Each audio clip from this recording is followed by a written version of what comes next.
الحمدللہ وحدہ لا شریک لہ والصلاۃ والسلام علی من لا نبی بعدہ۔ جس طرح اونٹ کی قربانی ثابت ہے دلائل شرعیہ سے، گائے کی قربانی ثابت ہے دلائل شرعیہ سے، بھیڑ بکری قربانی ثابت ہے دلائل شرعیہ سے، اسی طرح بھینس کی قربانی بھی ثابت ہے دلائل شرعیہ سے۔ دلیل نمبر 1، الفردوس بمأثور الخطاب، جسے مسند فردوس دیلمی کے نام سے یاد کیا جاتا ہے۔ حضرت علی رضی اللہ تعالیٰ عنہ فرماتے ہیں، رسول اکرم صلی اللہ علیہ وسلم فرمایا، الجاموس تجزی عن سبعۃ فی الاضحیہ، قربانی میں بھینس 7 آدمیوں کی طرف سے کافی ہے۔ تو بھینس کا تذکرہ صاف حدیث مبارک میں موجود ہے کہ اس کو قربانی کے اندر دے سکتے ہیں، ایک بھینس 7 آدمیوں کی طرف سے قربانی میں کافی ہے۔ حضرت حسن بصری رحمۃ اللہ علیہ، جن کی وفات سن 110 ہجری میں ہے، مصنف ابن ابی شیبہ میں ہے، وہ فرماتے ہیں، الجاموس بمنزلۃ البقر، جو حکم گائے کا ہے وہی حکم بھینس کا ہے، بھینس گائے کے قائم مقام ہے۔ حسن بصری تابعی ہے، اور حدیث کسے کہتے ہیں؟ نبی کا قول فعل تقریر، صحابی کا قول فعل تقریر، اور تابعی کا قول فعل تقریر۔ تو گویا ہم نے 2 حدیثیں اس پر پیش کی۔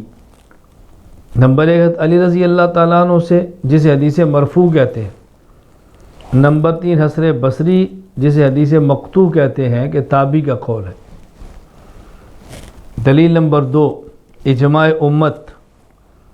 علامہ ابن المنذر رحمہ اللہ لکھتے ہیں کتاب الاجماع ابن المنذر میں، وَأَجْمَعُوا عَلَىٰ أَنَّ حُكْمَ الْجَوَامِيسِ حُكْمُ الْبَقَرِ، فقہاء کا اس بات پر اتفاق اور اجماع ہے کہ جو حکم گائے کا ہے وہی حکم بھینس کا ہے، امت کا اجماع۔ دلیل نمبر 3، قیاس شرعی۔ امام سفیان ثوری رحمۃ اللہ علیہ، جن کی وفات 161 ہجری میں ہے، ان کا ارشاد مصنف عبد الرزاق میں موجود ہے، تحسب الجوامیس مع البقر۔ امام مالک بن انس، جن کی وفات 179 ہجری میں ہے، ان کا ارشاد موطا امام مالک میں ہے، انما ہی بقر کلھا، یہ بھینس گائے ہی ہے۔ ایک اور مقام پر فرماتے ہیں، یہ کتاب الاموال لابن عبید کے اندر ہے، الجوامیس والبقر سواء، گائے اور بھینس حکم میں برابر ہیں، دونوں کا ایک ہی حکم ہے۔ اب یہ قیاس دلیل شرعی ہے، سفیان ثوری، امام مالک بن انس یہ فرما رہے ہیں کہ جس طرح گائے کا نصاب اللہ کے نبی نے فرمایا ہے، اتنی گائے ہوں تو زکوٰۃ ہے، بھینس کا نام لے کر زکوٰۃ نہیں بتائی، لیکن جو حکم گائے کی زکوٰۃ کا ہے وہی حکم بھینس کی زکوٰۃ کا ہے۔